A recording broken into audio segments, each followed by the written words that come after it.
Hi there! In this tutorial, we're going to create a photo book using Gelato. Let's dive in. Step 1. Accessing your store and adding a product. First, head over to your store dashboard and select your Shopify store. Click on Add Product and then choose Single Product. For this tutorial, I'm going to select a hardcover photo book. Remember, the steps will be the same whether you're working on Shopify, Etsy, or another platform. Step 2. Choosing the photo book specifications. Select the number of pages you'd like in your photo book. After that, choose the orientation and size of your book. For this project, I'm going with a vertical orientation and a 20 by 20 square book. At the bottom of the screen, you'll see a preview of all your pages and the cover. It's important to note that on the cover page, the front of the book is on the right-hand side, and the back of the book is on the left-hand side because it folds over behind. You can click through all the pages here, and you'll notice that they are currently blank, with the last page showing the back cover. Also, keep in mind that we don't print inside the covers. Step 3. Uploading and designing your photo book. You have two options for creating your photo book. You can design it yourself by adding different photo and text boxes, or you can choose from Gelato's pre-made layouts in the layout section.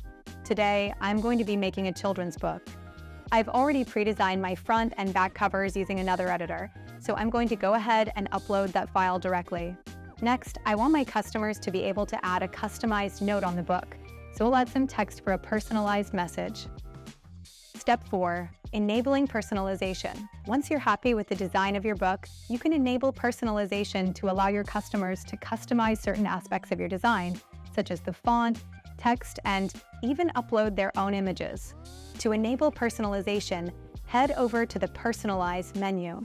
Here, I'll turn on Editor Personalization and select the layers that I want my customers to be able to personalize. I'll add a placeholder text like your custom message here. At the end of the video, I'll show you what the final experience will be like for my customers. Step 5. Uploading photo book pages. Now, it's time to upload the rest of the pages for the photo book. I've already designed my pages, so I'll drag and drop them into place. For the sake of time in this tutorial, I'll only upload a couple. When you design your pages, take a moment to ensure that everything looks good.